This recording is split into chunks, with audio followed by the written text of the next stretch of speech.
Technologies uniting the world. Game changers and mega projects. China and new horizons for cooperation. The Open Innovations Forum 2014.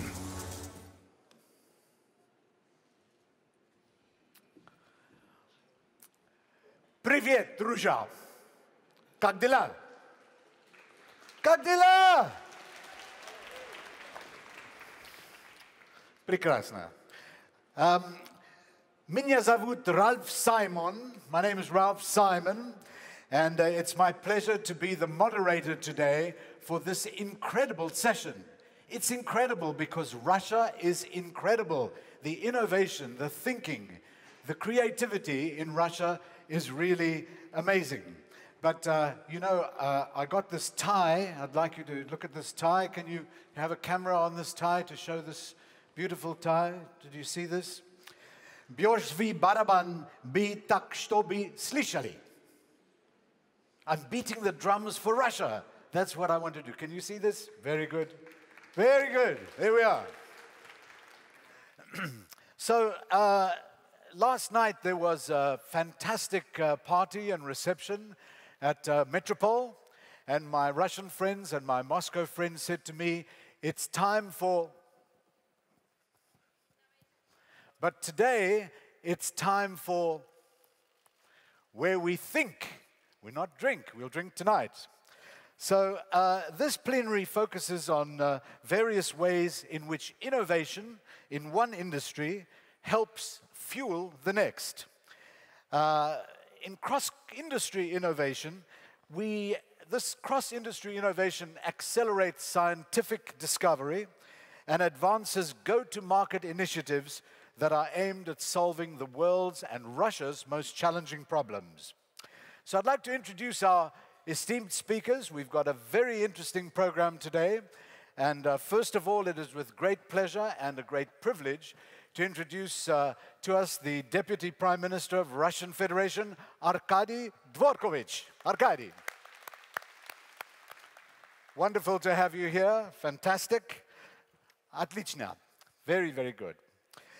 Then we'd like to introduce from London, the partner in global markets and global trade at Ernst & Young, very well-known global firm, Fabian Wong. Fabian, welcome. Then it's a very great pleasure to introduce the CEO, Chief Executive Officer of Sibur, Dmitry Konov. Dmitry. And then a very special guest all the way from China, the acting and rotating CEO of Huawei Technologies. Very great welcome to Mr. Guo Ping.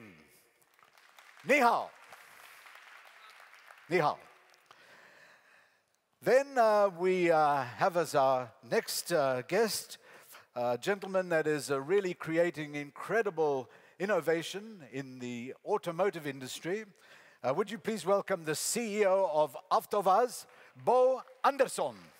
Bo. Tak.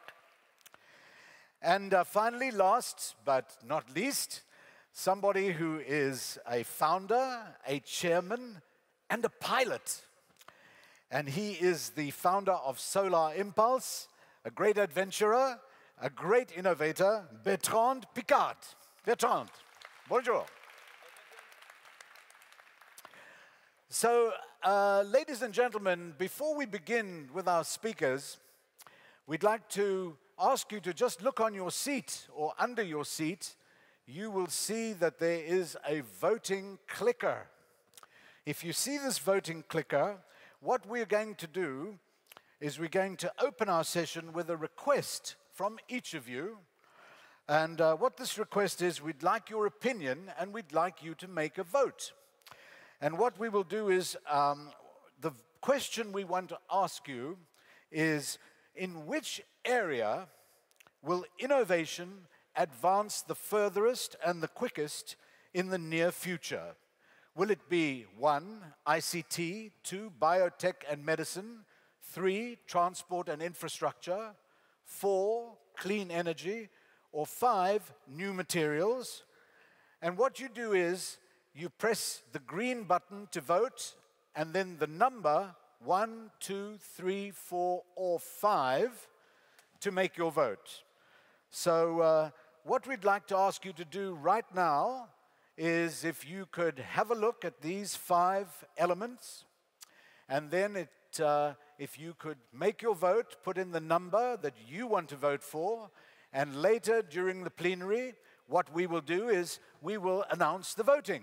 So maybe you'll vote for whichever number, but this is a good way to see all of these experts here in the audience, what you will vote to think of what innovation is going to be the quickest to come not only to Russia, but also to the world, because innovation today comes from anywhere, and it must come from Russia. Too much great thinking here in Russia. So has everybody had a chance to vote? Ladies, you voting? Come on, we would need some good female vote. We ready?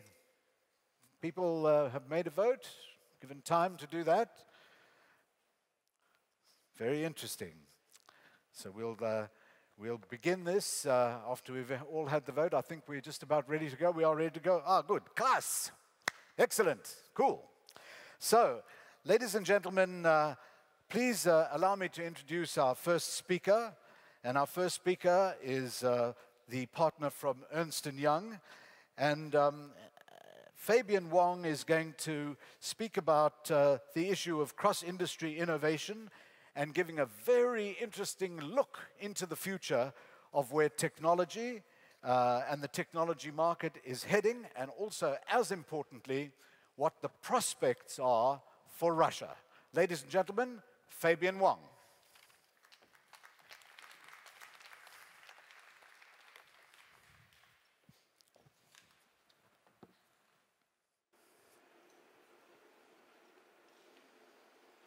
Good afternoon, everyone. My name is Fabian Wong from Ernst & Young. It's really a privilege to be here. I'd like to thank the organizers and everyone here to welcome me here today. What I'd like to share with you is a very interesting report that Ernst & Young, together with Open Innovations, have produced together. And when I first looked at the report, I had 2 emotions. The first emotion that I had was wow, a big wow. And it's because looking at the entire report, it showed a lot of potential.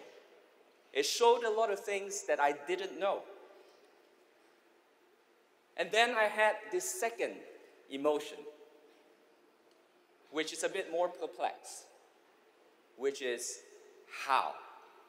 How, in a sense, how am I going to present this to a very knowledgeable crowd, and also a very diverse topic kind of document?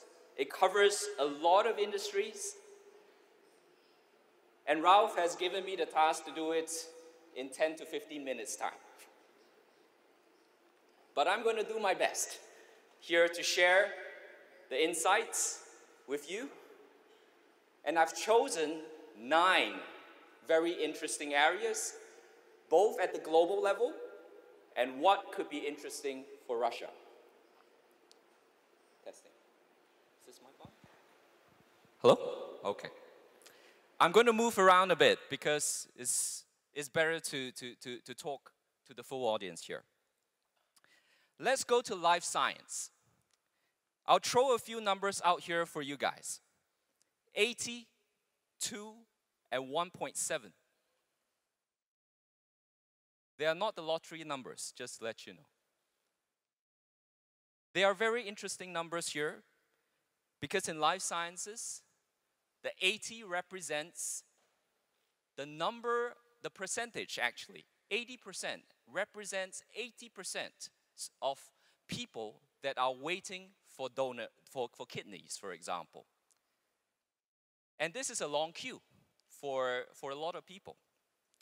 And the 2 here actually represents the number of years that they have to wait before they could get a kidney transplant. The 1.7 here is a little bit more interesting. The 1.7 here represents the number of smart devices out there in the marketplace. And we know that through smart devices, there are a lot of monitoring capabilities, such as health monitoring, telemedicine. All these things could reach to a bigger and wider audience. And I thought these numbers actually is a very interesting insight to where the technologies could push you. So looking at the first very interesting pick that I saw from the report, hopefully this is not too scary. I think stem cells and 3D bioprinting is a very interesting area. Your heart, your lungs, your eyes, your teeth, all these could be reproduced from stem cells. And we have seen in the marketplace that this is a huge potential for innovation. In Japan, we have seen cell banks being created. We see a potential of a 32 billion market to a potential of 96 billion in the future. In Russia, last year, there were 1,400 transplant surgeries, and only 16% of that is met. It is a potential market for stem cells. The more interesting fact here is for bioprinting. And you guys probably don't know, and I think it's quite interesting that by 2030, there is potential for us to be printing kidneys, livers, and that could change the market a lot. When I read the report, it was even more interesting because I saw that in 10 companies globally that could do this, one company is actually in Russia. The last point here that I'd like to make is for prosthetics. Interestingly, in the future, we're not going to see things from the TV anymore, like the bionic man.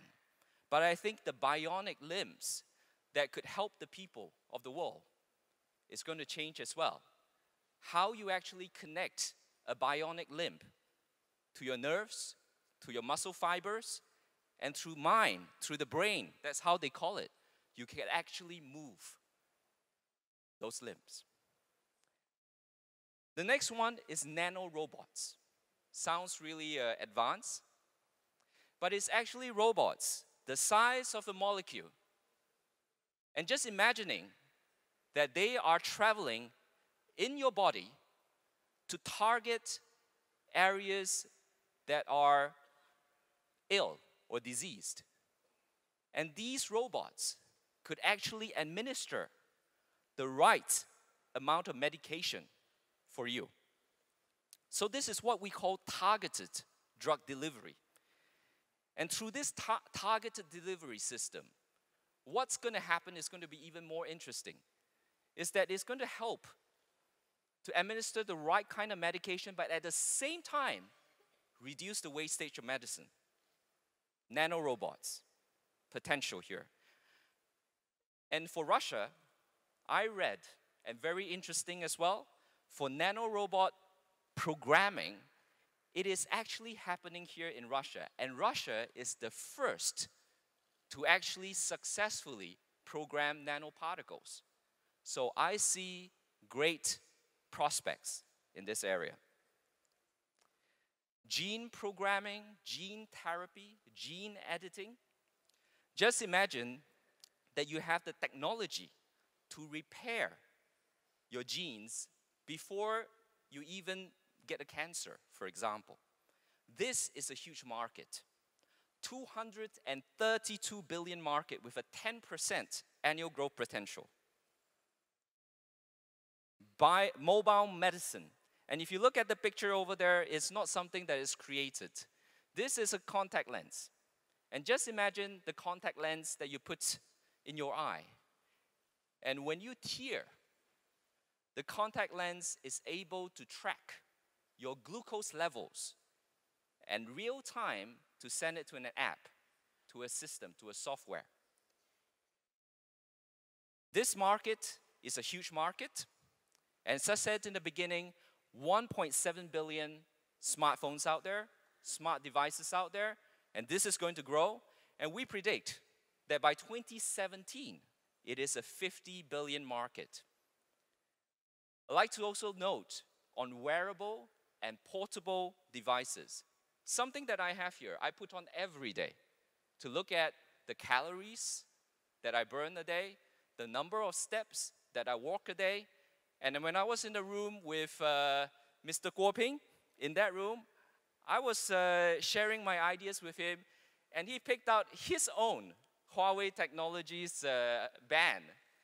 And I was kind of surprised that, you know, he showed me something which was quite interesting. That this armband alone, it's got, you know, it tracks everything that this thing tracks, but at the same time, it could be plugged out as a sort of a Bluetooth device.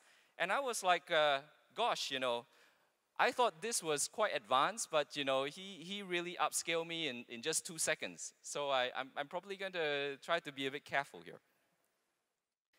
All right, that is for life sciences. There were more than 10 examples, but I chose 4 that were highly interesting to share with you. Next is clean technologies and alternative energy sources. And as you know, the world population is growing very, very quickly. We're going to consume more energy, more water. And through this, what are the alternative sources? Everything is going up. And I've chosen 3 technologies that are quite interesting to share with you today. The first one, smart sensors. So if you look at smart sensors, I think the potential here is for storage.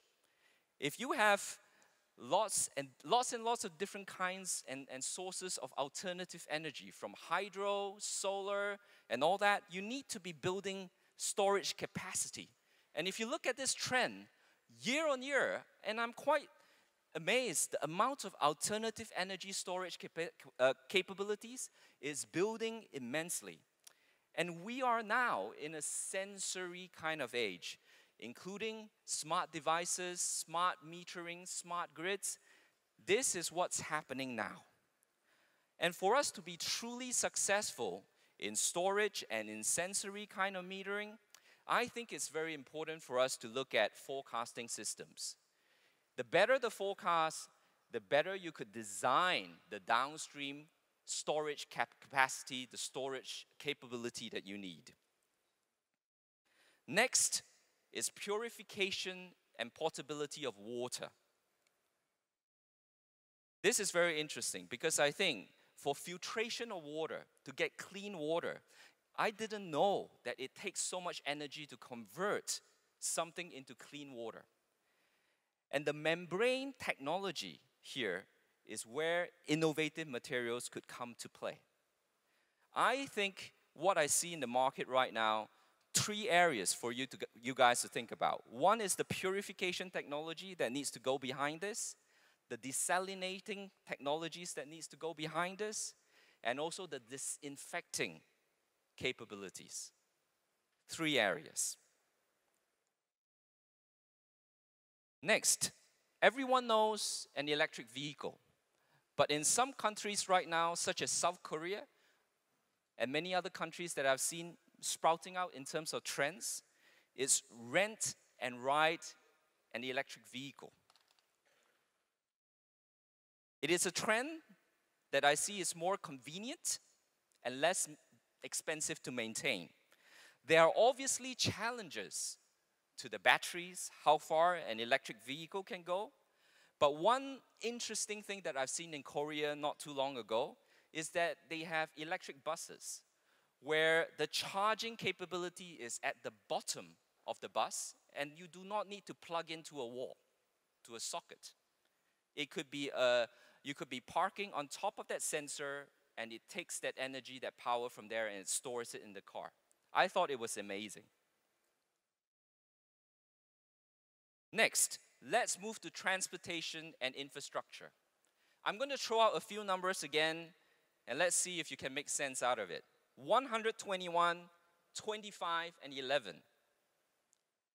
121 in billions US dollars is the amount of money that you lose from traffic congestions. From traffic congestions, 121 billion lost. 25 billion, again, 25 billion kilos of additional, it's not what we're doing right now, kilos of additional CO2 emissions is generated because of congestions. And this is the more startling one. 11 billion, again, 11 billion liters of fuel that is lost through congestions. So 2 technologies here and 2 trends that I'd like to share with you before I wrap up. One is congestion management. So dealing with congestion is a very interesting one. I've seen economies in the report that dealt with it through high-speed rails, through the development of better monitoring and control systems, using big data, and integrating that into disaster management. I was in Japan when the tsunami struck. And I was so scared at one point in time, but at the same time, we got a lot of information about what happened, which areas, and even the aftershocks from thereafter. There were a lot of information that came through, and I think it's not an easy task for the infrastructure behind to support this. And I think in the future, this could be a very interesting area for Russia. And with no disrespect, when I saw the report, one of the most congested cities in the world, and with no surprise, is actually in Moscow. Intelligent driving. So this is a picture of, I'm not promoting Amazon here, but this is a picture of it sending some parcels to you to your house. Not through truck, train, car, or bicycle. It's actually sent directly through your house through this little device here. It's called autonomous vehicle space.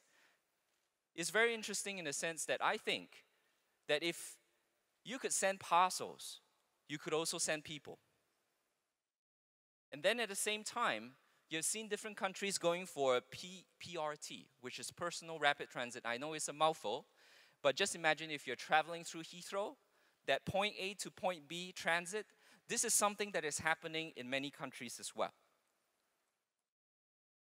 Here is the part when I was reading the report and I was scratching my head a little bit about driverless. Meaning that, would you all be willing to go in a car without a driver and let it take you from point A, point B to point C? A show of hands. Would you get into a car without a driver on the road to get you from point A to point B to point C? You would. Interesting. I was looking at the report and I was thinking the positives and the negatives. The positives is such that, it never gets tired, the machine. It's got a lot of formulation to make decisions for me. Then I was thinking on the other side, what happens if it's a scenario that the machine doesn't know? What happens then? So it's a part where it's a bit perplexed for me, but I think it is going to be an in-between. But nevertheless, it's quite a good direction that this thing is heading towards. So to close this off, this is my picks, my personal picks. I looked at the whole report. I'd like to share with you what I think. I've drawn up here a simple 4-box model.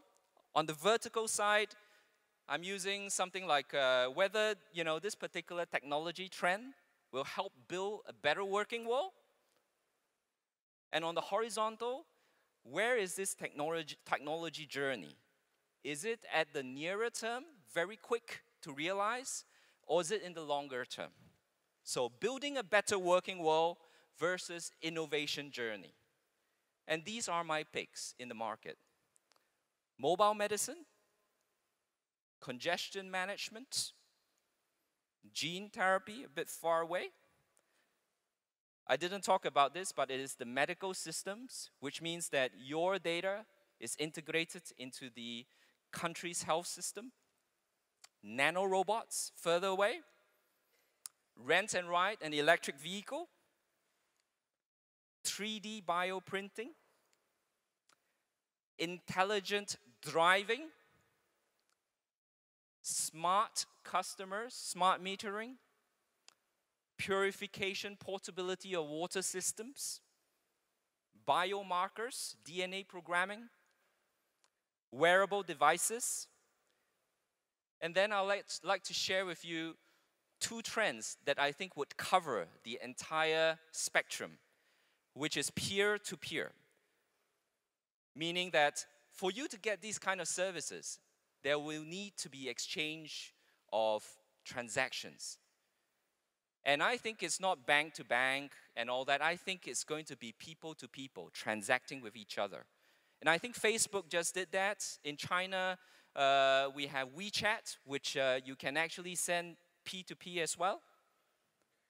And then underlying all this information and data, security is going to be very, very critical to make this innovation successful. So in the beginning, when I started this speech, I said I had two emotions. One is wow. I hope that you guys here felt the same way in some shape or form. And then I had my second emotion, which was, how am I going to present this? But hopefully, I leave with you this thought, which is how are you going to deal with technology and advancement in this kind of space? So thank you very much. I'll hand it back over to the speaker here.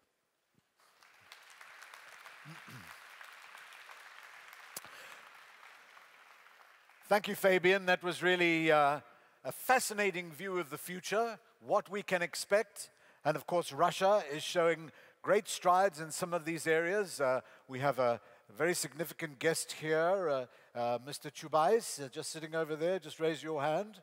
He's a great champion of nanotechnology and even sponsoring a nanotechnology prize. So Russia is really at the forefront. And you know, when the organizers were looking to get really world-leading speakers to come and speak, we asked them a question: where will the major breakthrough come from? And where and how do you look for new ideas and big ideas? And there's one individual that wanted to look at a very big idea. How do you transform aerospace, solar power, and climate change? And to be able to explain this big idea and the success of this big idea, it is a great pleasure to invite our first speaker after Fabian, the founder of Solar Impulse, Bertrand Piccard. But just before he steps up to the podium, let's go to this video and check this out. It is prekrasna. The first airplane to fly.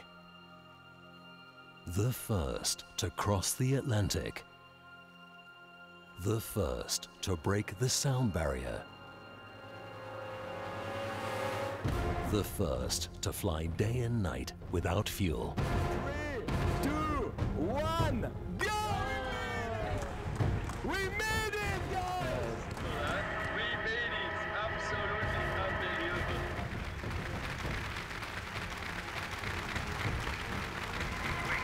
It's designed to slowly ascend throughout the day, charging its batteries. When I was a child, I saw my father diving to the deepest point in the ocean with the US Navy. That was actually my first inspiration. And today, with scientific exploration, I want to inspire others to also achieve the impossible, thanks to pioneering spirit.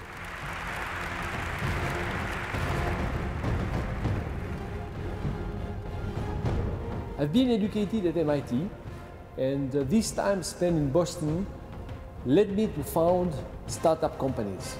I know that dreams fuel innovation, and I also know that human commitment and new technologies can really change the world. In a spirit of exploration, Solar Impulse intends to achieve the first ever round-the-world flight powered by solar energy. It's amazing, just amazing. Inspiring new generations, bringing innovative solutions to the challenges of humanity. Inventing a brighter future.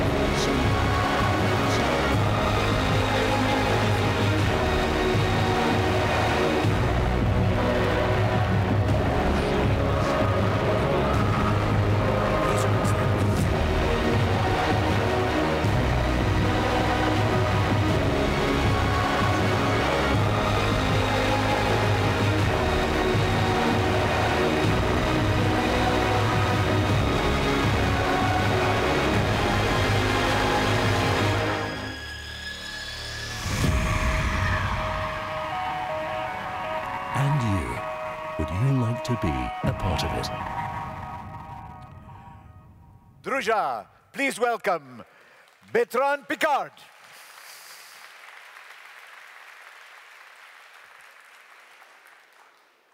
Dobry dzień. Good morning to everyone. You heard one sentence that was for my entire team so important in that film. We made it. What does it mean? Well, it means that for the first time in history, an airplane has been able to reach perpetual flight with no fuel at all. It means that the airplane can take off in the morning with a solar power, fly the entire day charging its batteries during day flight, spend the night in the air on the batteries, reach the next sunrise, and continue. Why is it so impossible to reach? Well, for my team, it was not impossible to reach. But for the world of aviation, it was considered to be completely impossible.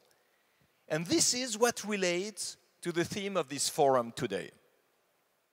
We had to build an airplane that has the wingspan of a jumbo jet and the weight of a car. And all the systems had to be so energy efficient that only the sunlight can give enough energy to fly forever. When I started to approach the aviation industry, everybody said it was impossible. But this airplane is flying.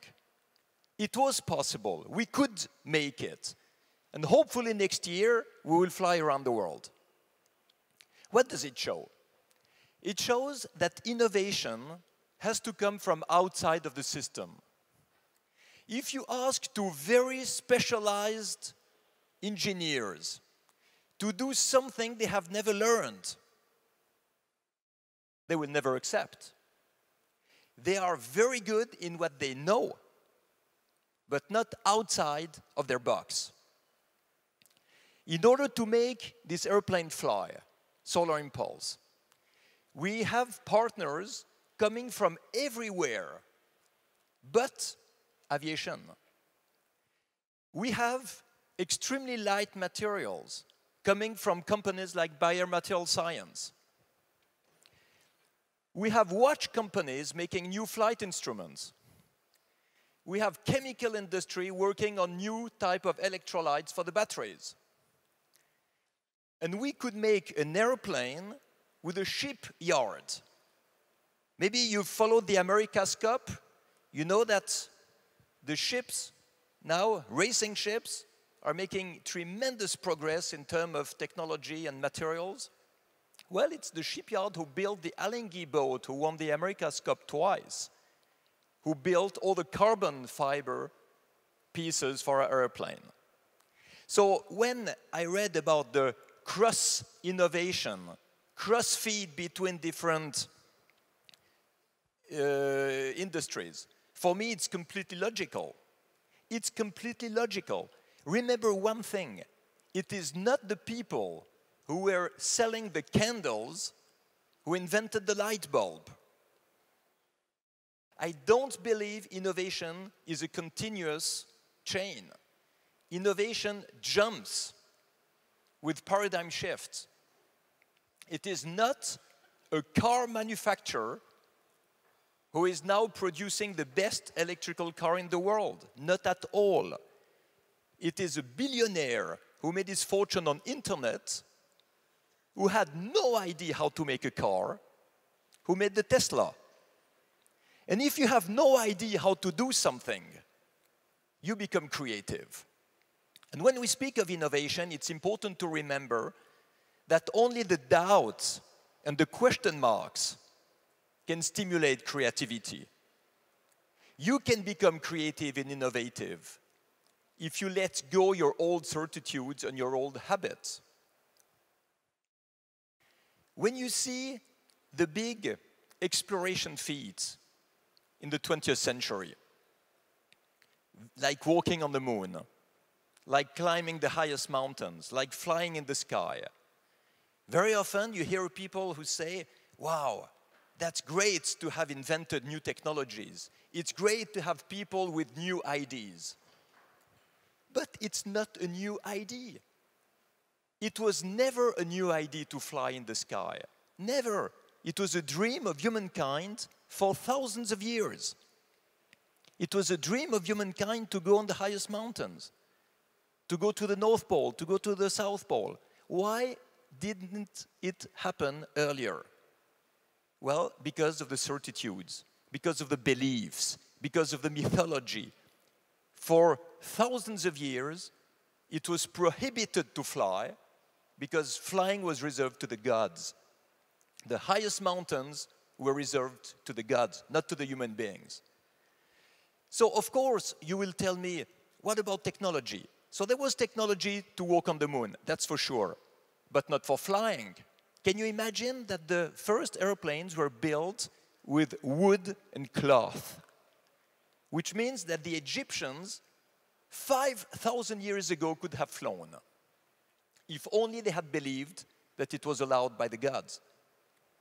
And in the last century, in 66 years, you had enough people who threw all these certitudes and beliefs to the bin, and who said, now we're going to do it. And in 66 years, you had the first airplane flying. You had the North Pole, the South Pole, the Everest Mountain, the Marianas Trench, and the moon. And this shows us that innovation is not a new idea. Innovation is an old belief you leave behind. So each time you would like to innovate, each time you would like to fulfill all the challenges that Fabian Wong has shown, incredible challenges, don't try to have a new idea.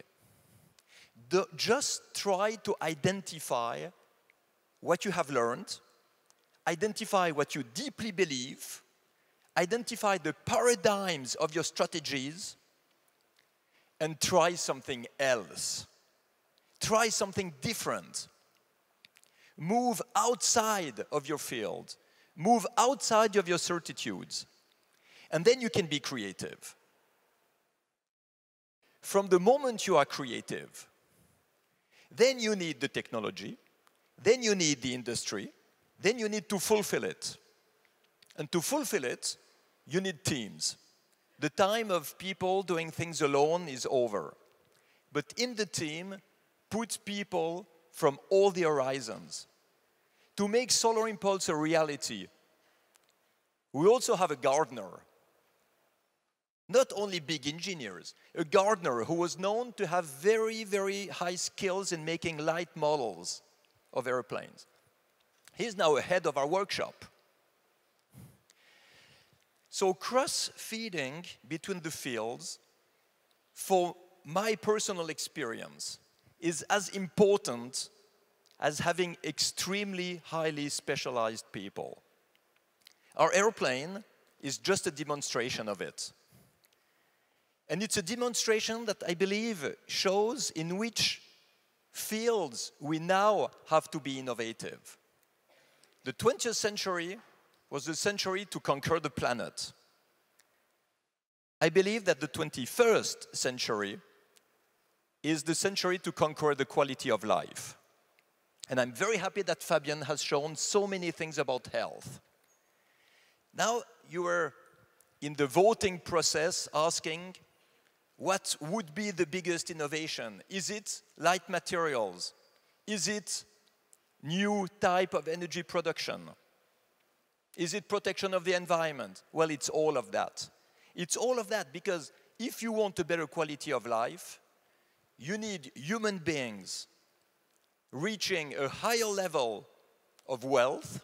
So we have to fight poverty. We need to promote human rights. And we need to promote medical research. But we need a better interaction with human beings and the environment. And here, I believe innovation can save the world. Because we can be in a good health personally, but if we are completely destroying everything about our environment, it's useless to be healthy alone. In that sense, the cross-feed between all the industries is extremely important in terms of clean technologies. And let me, just before I finish, withdraw a misunderstanding about clean technologies. Because when we speak of clean technologies, so often we only think of renewable energy. Renewable energy will never be enough if we continue to waste the energy as we are doing today. Clean technology will be profitable if we start to understand that the goal is to save energy and to save natural resources of the world. Producing alternative sources of energy will not always be enough and will not always be profitable. Saving energy will be. So here we need lighter materials. Here we need every system of electricity that can reduce the waste. And I don't have a slide for that, but maybe you can project it in front of your own brain. Half of the energy of the world today is wasted because of old technologies. Half of the energy we produce is used to compensate the losses of old thermal engines, old type of light bulbs, bad insulation of houses, bad strategies for mobility.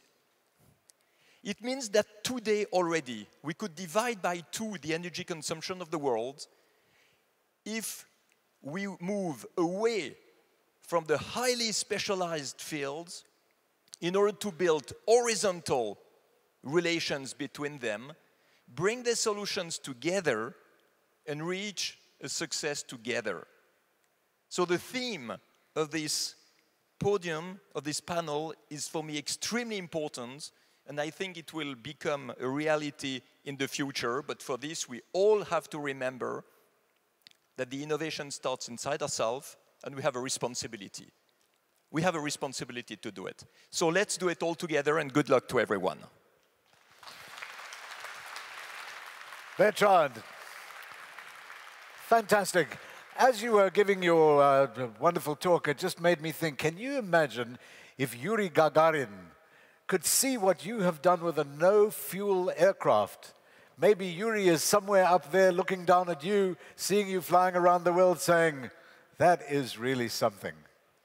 You know, it's people like Yuri Gagarin who inspired me to think outside of the box. When he made his flight, the entire world thought it was impossible, and he showed it was possible. So let's just try to achieve the impossible. This is the most inspiring thing to do. Take something impossible and try to do it. And maybe making a better world is considered to be impossible, and this is why we have to try to do it. Incredible. Bertrand, thank you so much. Spasiba. And now, ladies and gentlemen, it gives us a very great pleasure to introduce our very esteemed guest from China. And of course, Huawei is well known for really bringing cross-pollination of innovation, bringing great advances in ICT and in the mobile sphere, and doing really some incredible things all around the world with great technology. So ladies and gentlemen, please give a warm Russia, Moscow welcome to Guo Ping, the acting CEO of Huawei Technologies. I will speak in Chinese. Very good. Translation machine to hear translation from Mandarin to Russian. Yeah, sorry for that.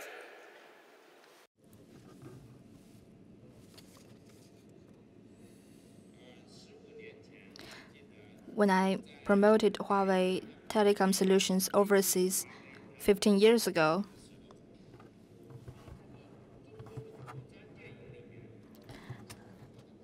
our customers, those who first learned about China from the old movies, used to ask me, do you actually have highways in China? About 100 years ago, Japanese commodities were boycotted in China, mainly because of their poor quality. About 150 years ago, from Derbyshire Textile Mill to Manchester Steel Mills, Americans were not welcomed in many places because of the concerns that they might steal technologies. Nowadays, Silicon Valley has become the cradle of global innovation, concentrating a lot of companies working in the fields of science and technologies. As for Huawei, it has become a global company with annual revenue about $40 billion. Our products and solutions are being used by 1/3 of the world population. We hold almost 40,000 patents and invest as much as $5 billion in R&D each year. The Huawei case demonstrates that from Japan to USA 150 years ago, they were not quite welcome in Europe, but until now we can see that innovation is not just for some countries. Open cooperation and continuous technology accumulation used on the road to innovation can bring a follower to the top.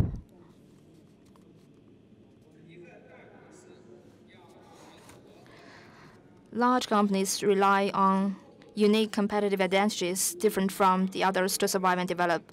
Huawei's choice is to continuously accumulate and invest in the basic technologies supporting the bottom of the pyramid. Besides, we develop global cooperation and joint innovation considering global competitive advantages. As is known, technologies are equal. So we are a global company. It's just our headquarters has been placed in China. We have set up 16 research centers worldwide, making up our global capabilities map, generating innovations in different fields. Our employees research algorithm in Russia, 120 mathematicians, and also we have our engineers and scientists in France devoted to materials and colors, and also in Japan, we have our research office on the materials. Our goal is to deliver high-risk products competitiveness using reasonable distribution of innovation resources. I would like to give you a few examples. Huawei has some major innovations in the wireless field, like single RAN and also distributed base stations. The core algorithm of both are the brainchild of our Russian mathematicians, and they made innovations. And the single RAN was so innovative that it integrated one network and one deployment. So also the network supports 2G, 3G, and 4G at the same time. then the total cost of ownership reduced by 20 to 50%. And this technology actually came from the innovation of the Russian scientists. Their algorithm helped us with the 2G and 3G, and the distributed base station is about separation. So these capabilities solve the problem of site acquisition. For instance, we want to find a place in the Moscow center for our base stations, but that is very difficult, so we separated them so that largely improved the flexibility while deploying the network.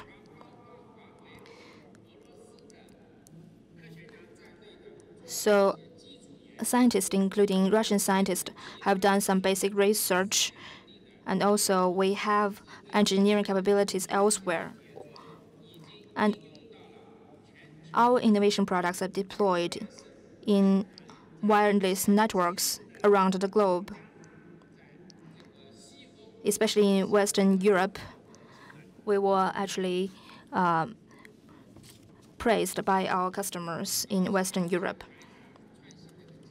Then, mechanism for innovation. What does a company do for innovation? A company doing innovation is not aiming at getting the Nobel Prize or becoming an academician. So the major award is the success on the market. So our practice in Huawei is that we firmly stand on the position that all our researches are focused on the interests of our customers. So globally, we established 26 joint innovation centers globally. We got to know the needs of our customers and the end users and helped our customers to achieve success, increased their satisfaction. So they will come back to us, and I think that is a very good award for the innovation because they come back.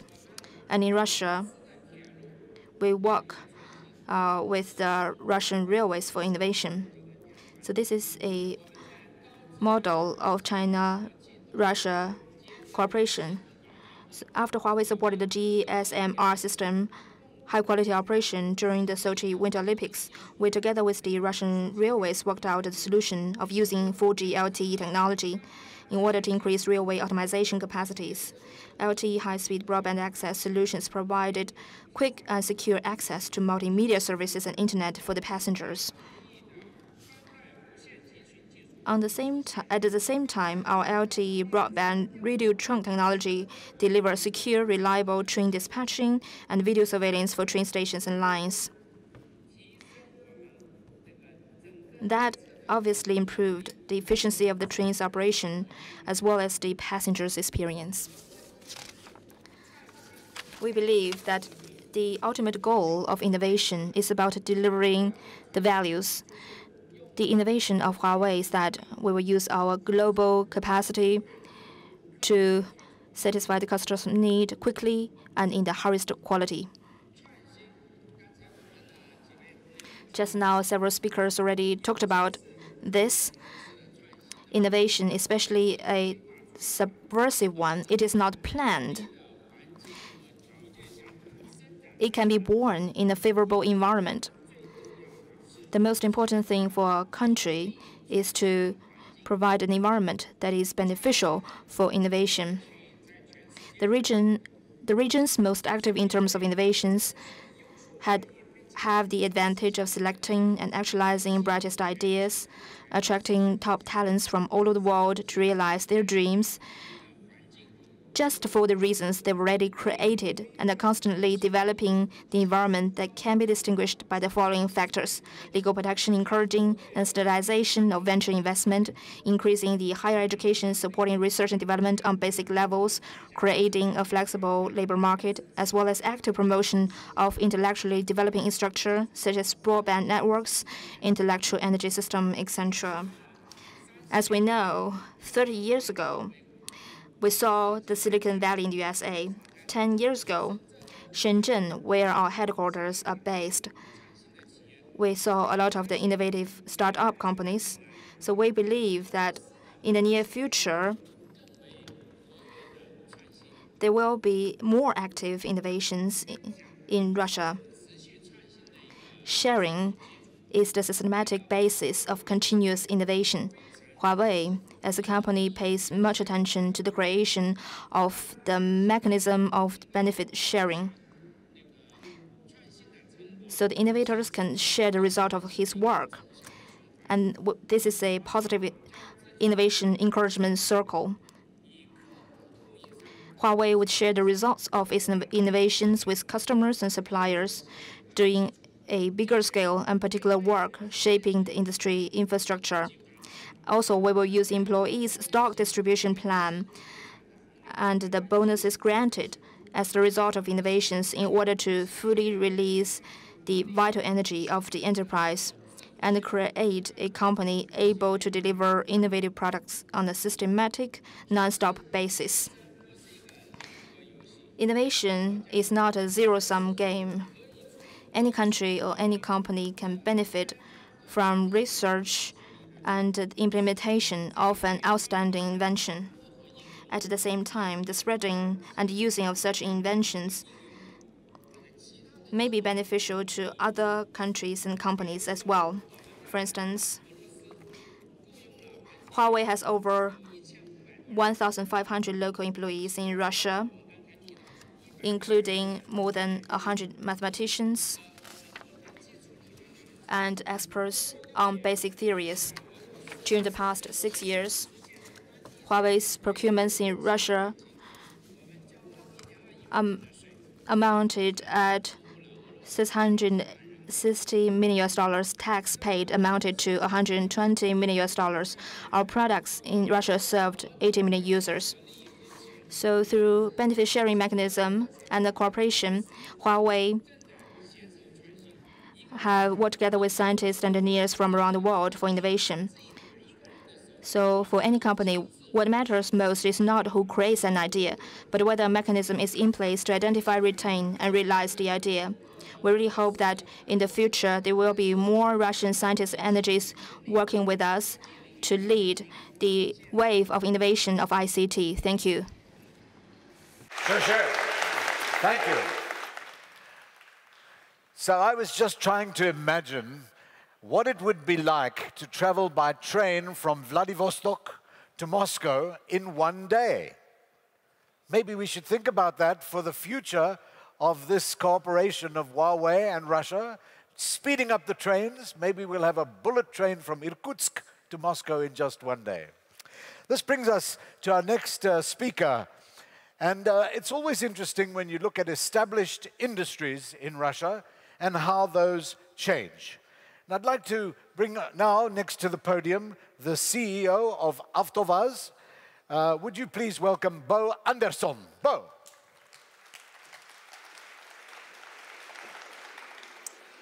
Roberta, good morning. It's my pleasure to be here today and to talk a little bit about an old industry. First, I would like to show the film.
Thank you. So this is the future of Afterwas and Lada. If you look at the automotive industry today, it's the third largest industry in the world, $1.6 trillion. It's also one of the most loved industries and one of the most hated industries. Today I want to share a couple of facts about Afterwas and Lada.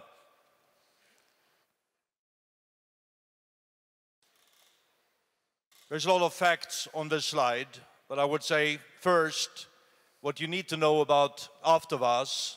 Today, we are part of the Renault-Nissan Alliance. We are one of 6 plants globally that produce Renault and Nissan vehicles on the same line.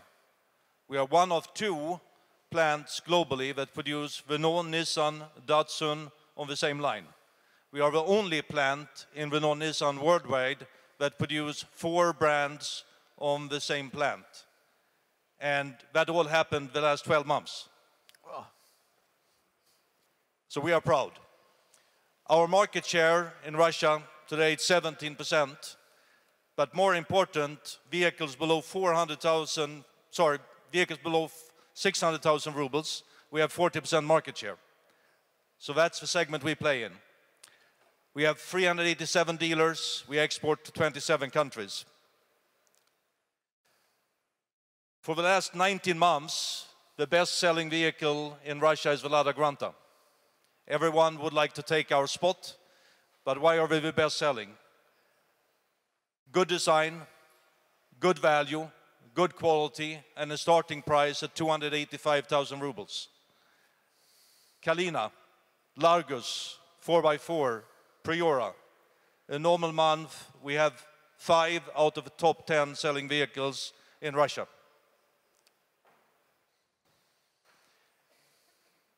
Today I will cover 5 things. You can say it's not innovation. In our industry it is innovation.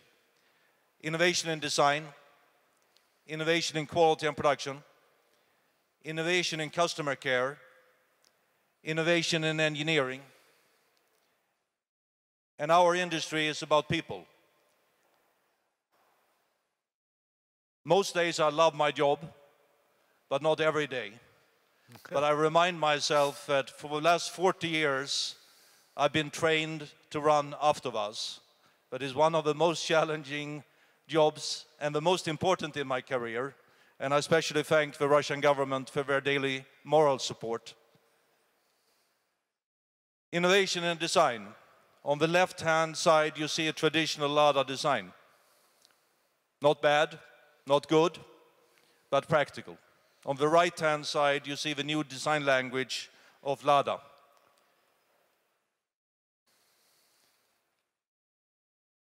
What do we remember about people? The first thing we remember is the face.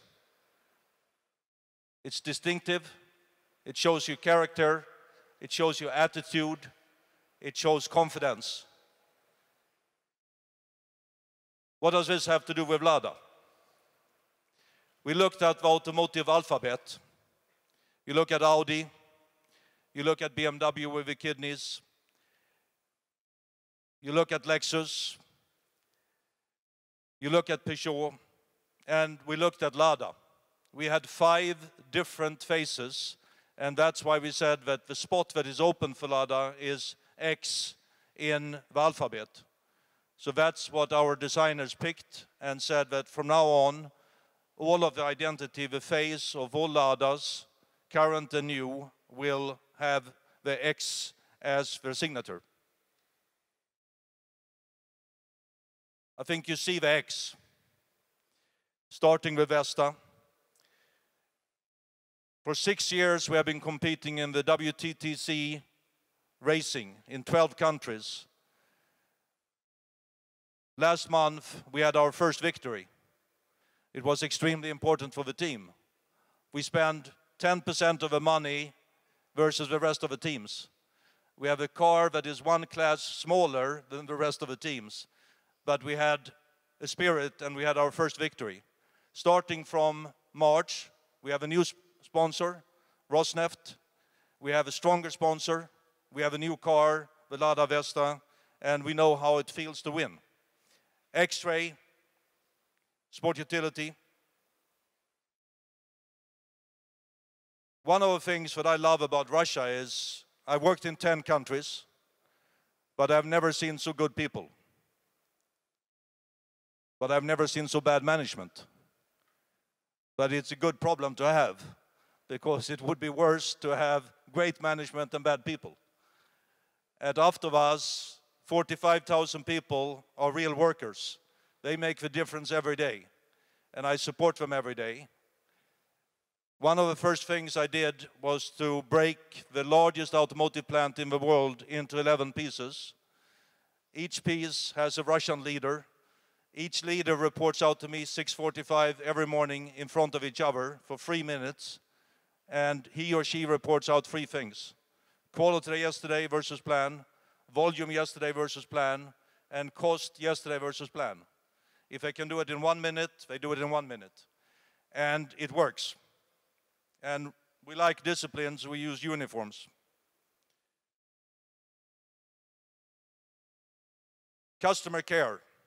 Today we have 15 million Lada customers on the roads in Russian Federation. When we talked to the customers, they said, the dealer told me, what can you expect? It's just a Lada. Yes, it's broken, but what can you expect?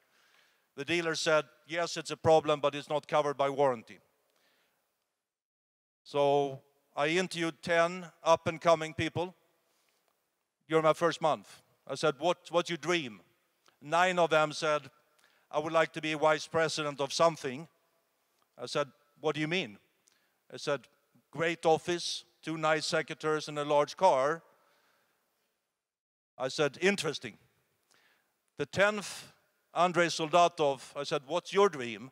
He said, I would like to be the president of a company. I said, yes, but first you need to fix all customer problems. So that's what he's doing. So he has 50 people reading internet, talking to customers, talking to dealers, and their job is to do immediate response. Solve problems in 24 hours, work with the parts analyzed in 24 hours, work with the suppliers in 24 hours, and 50% of our people dislike the dealer. So we say, go to the dealer, bring a new transmission, change the transmissions free of charge, and he will be the next president of the company. And then he will be much wiser than I am. New vehicles, Lada Vesta, 100% Russian design.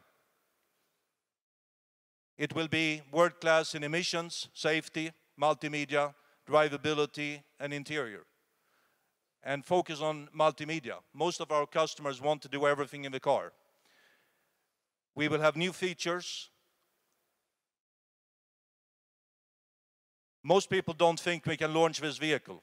Even credible newspapers say, forget about this, it will never happen. I love it, because if people don't think you can do it, it drives more motivation to do it. Every morning at 8 o'clock, I review the project with the team.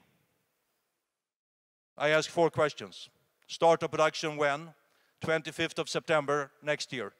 345 days from today.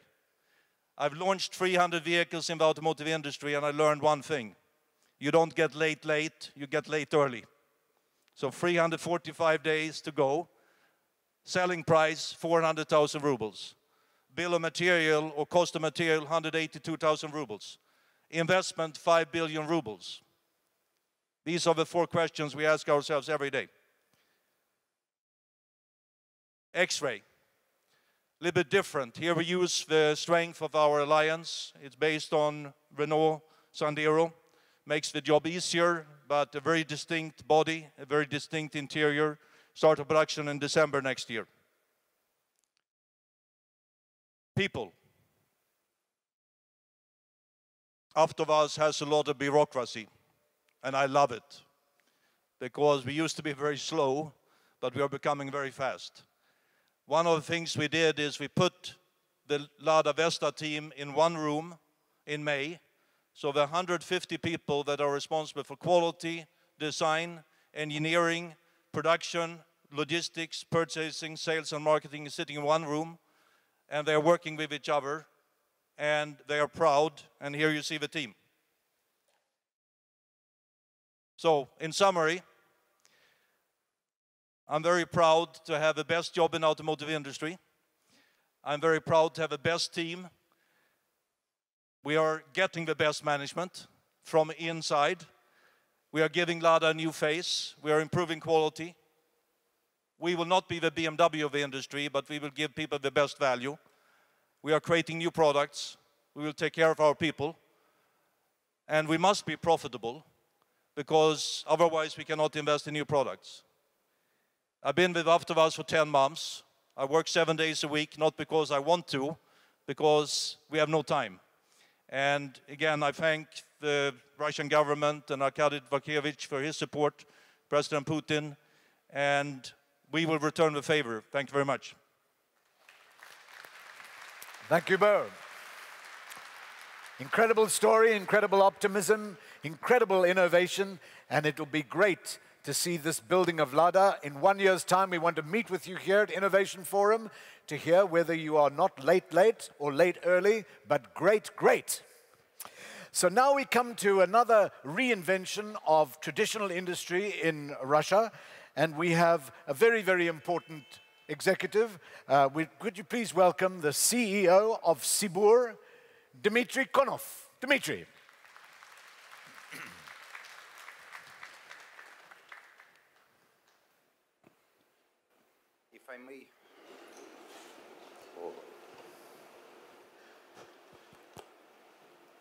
If I may, I will use the home court advantage and speak Russian.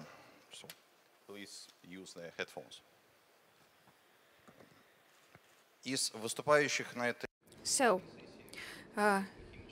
So out of all the presenters, the chemical company representative got the role of the last speech, and actually it means that the petrochemical industry has a certain reputation, which is probably even worse than the Russian automotive industry reputation.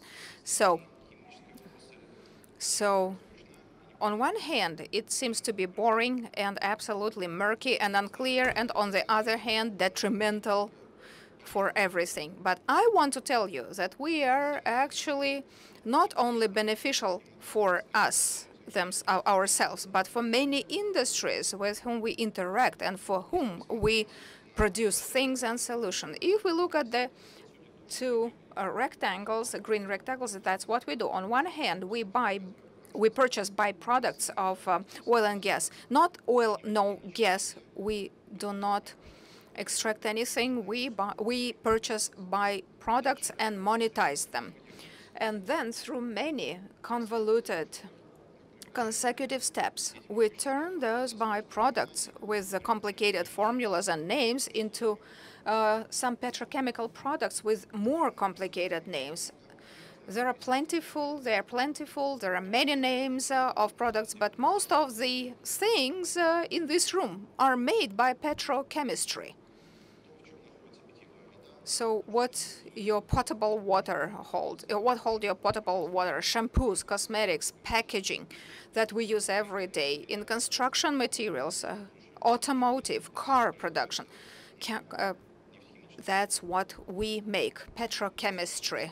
And you touch it every day, everywhere. And what we produce, what we make, enables other industries to grow and develop and present their products with new qualities and properties. Sibur sells half of petrochemical and half of energy products, and almost half of what we sell, we produce in Russia, we sell outside.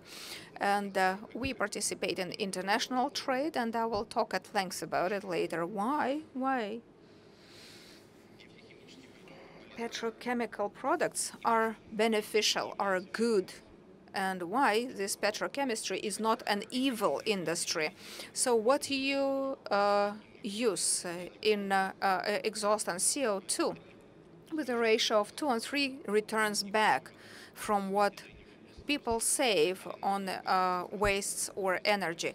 So what we use will later be saved in other industries. That's what I mean. Should we look at the petrochemical products? The industry has been very rapidly evolving over the last 50 years. We used to make products and polymers, for instance, that we make replacing natural products. Now we create polymers with unique properties that cannot, for instance, that can be melted at some temperature and still, for instance, are penetrable for air. Unique properties and cannot be seen in natural materials. And over the last 40 years, out of main, on the right you see of main materials that things are done of, are made of, like wood, steel, aluminum, again, glass, concrete, But so many things are now made of polymers, and polymers grew 11 times, but other construction media went up from 3 to 5 times, but polymer went up 11 times in volumes of production. Why does it happen? Because many things that we produce follow specific trends. And first, the demand, the requirement of our clients who consume petrochemicals, and that's the way civilization evolves. Fortunately or not, that's the way we live. And we provide solutions for many of the current issues. For instance, dearth of water, water shortages. By 2050, half of the population on Earth will not have access to proper water. And there are petrochemicals and polymers that help you to purify, to disinfect, and simple solutions to deliver water in polymer packages. For instance, in Africa, if you compare volume of consumption of polyethylene and the death rate, so they have a reverse correlations. So this is the factors that allow to deliver pure water to drink, and then energy saving. So shortage of land. It's only 3% of Earth's surface is good for agriculture, where there's water, relief, urbanization, and other things that consume soil. So there is not much arable soil that can produce your food. So climate change, overpopulation. Since 2007, half of the global population lives in urban areas. And by 2050, the population will grow even more, and it requires absolutely new and different solutions in terms of products, infrastructure, transport, residential conditions, food, and other resources. And briefly,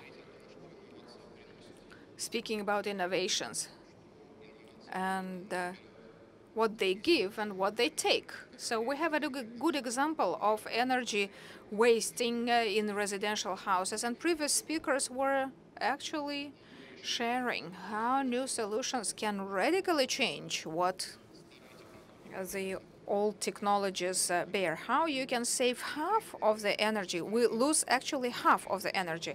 Look at the white arrows. These are sources of energy loss through windows, roofs, doors, floor, walls, whatever, any part of the house. And for each of these arrows, there is a reverse arrow with difficult acronyms, with horrible, mind-boggling names that can actually cut your losses, like polyethylene, PVC, thermoplasts for roofs, for windows, walls, doors, whatever. They help you through better isolation to keep the heat inside and save on energy consumption. So look at the average life cycle from 50 to 100 years, and the capex that's required to demolish, to take down all the obsolete buildings and build the new. Can we afford to do it overnight? This is a topic of any innovation. So the life cycle of material of a house, imagine life with 100% electric cars charged by any manner, where shall we, what are we going to do with the gas station? They will be extinct, and this is a trend that goes on and brings many benefits, but it cannot happen overnight. And sometimes this life cycle topic is important to think. When you think about innovations, sometimes we just forget about the life cycle. As a company producing to sell and cater for the client needs, we are in a very, very interesting triangle between the manufacturing, technology, and the distribution. So we can produce many new materials. I can tell that for sure. We do it, it takes time, it requires money. But as an industry, as a company, we are very active in designing new materials. But as a company that produces mainly in Russia, we see that once we build something new, technology, with our technology, but it is not competitive, then the global sale, distribution, the market will kill this innovation. If we're not competitive in terms of cost, we cannot provide for the client at the proper price, because they will buy something cheaper from someone else. And this is the balance between the technology, our own technology, or technology that we borrow. So being competitive, because the market does not disappear. There is supply and demand. There are unbiased laws, and there is always someone who can do better and cheaper. And there is that's a permanent challenge for us, just like for any industry. If we look at the latest projects, so you remember the previous image with the house, there are so many good things that helps you keep the heat. There are 3 companies. Each one has billions of dollars invested that we finished last year to improve our competitive edge and continue working in this country. And trying to answer the question that everyone is asking about this murky, this unclear, conspicuous industry, can we replace it by natural products? The answer is possibly yes, but there's price and specifics of the process. Globally, 85 million tons of synthetic fiber is consumed. You can use natural, you can replace it, you can substitute it. 85 million tons of fiber. 1% is linen, of them 1% is wool, 30% is cotton, and over 50% is synthetic.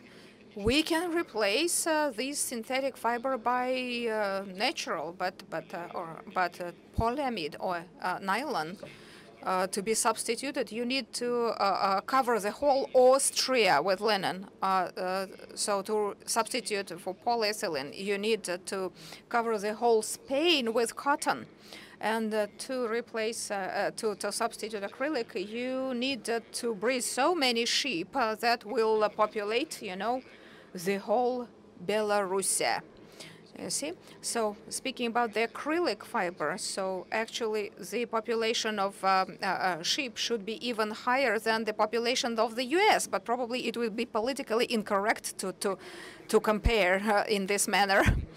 So the other triangle that we handle is the life cycle of the product. And speaking about the polymer part that we produce, the polymers are very different. For instance, look at this credit card, plastic, which is a routine object. So we have a joint venture in Russia with a company that produces materials, and we produce the raw materials for the PVC, for the credit cards. So if you try to understand how the credit cards are linked with Bernard Trans company, so again, our company is one of the main partners, is a main partner of Bertrand in creating this flying unpiloted device. So chemistry is going everywhere with different technologies to different industries. So PVC market is 90 million tons a year. Polymer market, polysulfone, which is used for water membrane, is approximately 10,000 tons a year, and the balance in the pyramid. So first we fill in the bottom, the foundation, with millions of volume, or we try to fill the top with hundreds of thousands of tons, you know. And here I give you 3 examples. So top right-hand corner reflects our project in India and China, where we use our technology with a partner, and we have proven and developed this technology in Russia and apply in the market with the consumption, growing consumption, and proper raw material base, like in India and China. And it's not good or bad, it's just different. In top left-hand corner, we have a project that we carry out today, multi-billion project, approximately 300 billion rubles, that we plan to finish in 3 years' time, in 2018, with third parties' technologies and our technology that we have been developing for many years and in a sustainable manner. So it's time to use it in the project of 2018. So how did we start it? We invested a lot into creating our own think tank, research center that at first stage actually accumulated all the conventional and new technologies, and we now have approximately 100 lab projects. But we killed some 80 of them because of the cost and technical detail. But 20 survived, and survived with different budget, with a better, higher budget and optimization. Approximately 5 have been industrialized, and with approximately $15 to $20 million per each. And in order to commercialize these projects, we through pilots, through scalable pilots, and to production, we need approximately 8 years. Соответственно, о чем бы я хотел сказать, чем бы хотел закончить, что есть 3 разных вида инноваций. Мы концентрируемся на одном из них больше, когда мы говорим о том, что нужно создать, придумать что-то и воплотить это в жизнь. Это очень важная часть, но она одна. That we need to invent something and put into life. Mr. Wall was saying is that a different type of innovations that is being used in Russia widely today. And the third part is the adaptation of technologies, of borrowed technologies, of importing technologies to adapt for the Russian market to help Russian consumers. 3 types of innovations. They all have their own life cycles, and we can move along the 3 of them. And if we spent 8 years on our proprietary technology and did nothing else, we wouldn't have been the company that we are today. Thank you. Very much. It's very interesting to see the way that things are changing. Things are innovating, and innovation depends on many factors, including that you can take industries that have perhaps an older image and change that. Well, before we come to our main speaker, the Deputy Prime Minister, Dvorkovich, we'd just like to now publish the results of the vote, where everybody voted.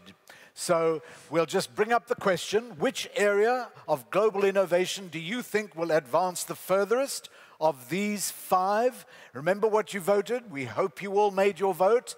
And now let's see, this is a technological innovation democracy at work. So let's see, what is the result? Do we have the results? Have we been counting? There we are. So what do you think? Interesting result. Biotech and medicine, fantastic for Russia. In fact, all of these are fantastic for Russia, but very interesting that there's a very good optimism in the future, which is the perfect opportunity for me to bring up our main speaker and most important speaker of our group, and to thank all of our speakers up to now. Would you please welcome Deputy Prime Minister of the Russian Federation, Mr. Dvorkovich. Very nice to meet you. Thank you so much. Thank you, Ralph. Well, good you all make it today. Yesterday was a hard day. It was a big party, so good you survived. And were able to listen to, I think, one of the best plenary sessions ever I participated at. And the reason is that all people are devoted to what they're doing, high-spirited, highly motivated, and that was great. Thank you, guys. Thank you for coming here to Moscow Open Innovation Forum, and I hope you enjoyed both exhibition and the forum. You were talking about different things, and from the voting, it's clear that all those things are interesting.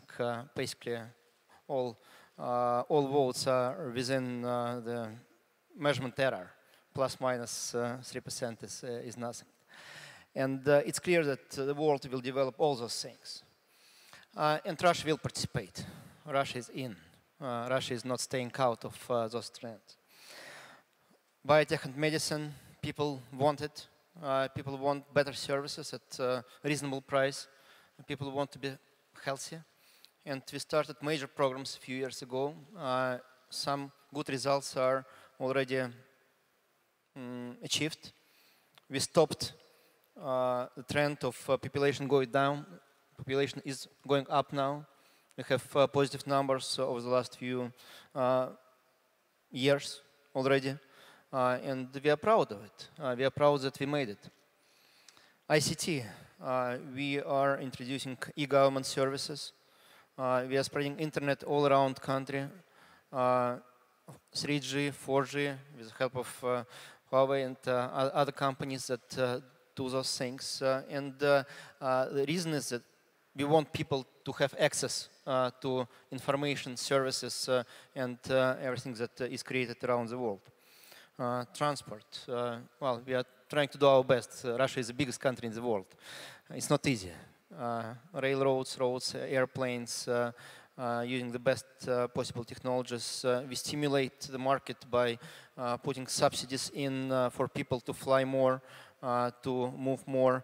It requires big money, but we are trying to do that. It will take time to establish really mobile market in Russia with the help of both transportation companies who develop new engines, new vehicles like solar vehicles, companies like AvtoVAZ. We will do it together. I have no doubt about that. Clean tech. We have new ways to stimulate the creation of clean energy sources around Russia. We established this system similar to other countries, but not as expensive as in other countries. And we started solar, wind, small hydropower station projects, and others around Russia. Finally, new materials. We have all kinds of institutions that support those developments, starting from Russian Academy of Sciences, leading universities to Rosnanotech and other institutions, and some good stories already. But I wanted to make my remarks more about institutional things, and I'll try not to ruin this great session with just a few remarks. First is about the choice between institutional support and creating institutions that support decentralized innovations all across Russia, all across the world, putting small money into thousands of companies, and sometimes those companies can give big money to the market.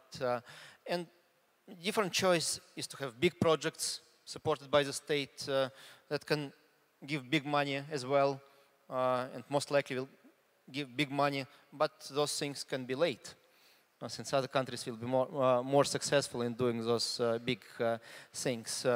Well, the answer is simple, of course. We will do both. And it's about careful choice of the projects and careful fine-tuning of the institutions that support decentralized innovations. We are trying to do that. We created a number of institutions, including Rosnanotech Venture Company, fund to support small innovative business and others. We are supporting Russian universities that create small innovative companies, and we support businesses that work with the universities and create joint ventures, joint projects. And we also push our big companies to outsource to small innovative businesses. It's not easy.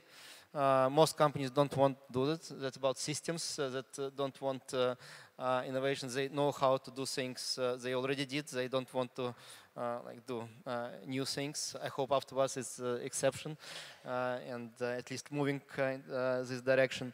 Also, we are trying to push our military to be more open and to spread what they do very well. They do really best things in the world to the rest of the system, to the rest of the society, so that civil companies can use some of those technologies and earn money and to provide access to innovations to the society. And we also use state procurement more and more to stimulate innovation, to stimulate new technologies. We just started to do that. It's a psychological move. And sometimes those things are more expensive at the beginning, but in the life cycle, lifespan is cheaper and provide better results. But we just started to do that. A second thing, and I was talking about this last year at the Open Innovation Forum, is a trade-off between security and mobility. We want to be secure.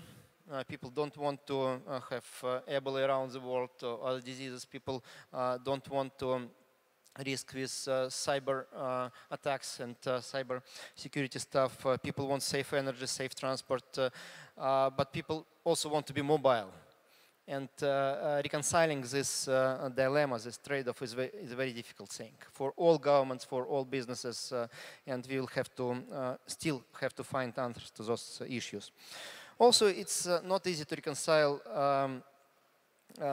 such things as mass production and targeted products, targeted services. Probably the answer is that we will still have mass production, but people will have to be educated to individualize those things. But this will require major shifts in education system. People will have to learn more and more how to change things that they buy, how to change things in such a way that they can get better results for each of them, for each family. And education is probably the most important basic thing that the government has to focus on to stimulate innovations.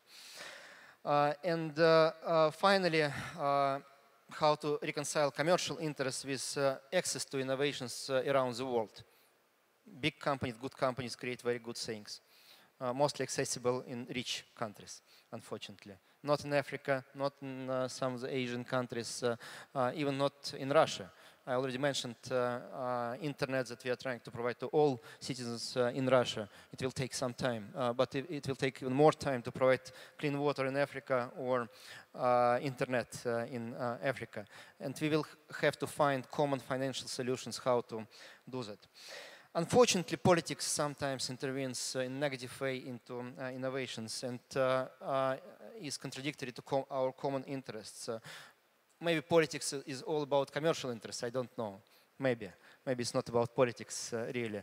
But we hope that we, with our partners, we will contribute to the resolution of political issues, to resolution of political crisis. And we are very good mutual supporters with China now and other BRICS countries to resolve the global tensions. We have to do it, and we will do it. Otherwise, why people should suffer from the political interests? To conclude,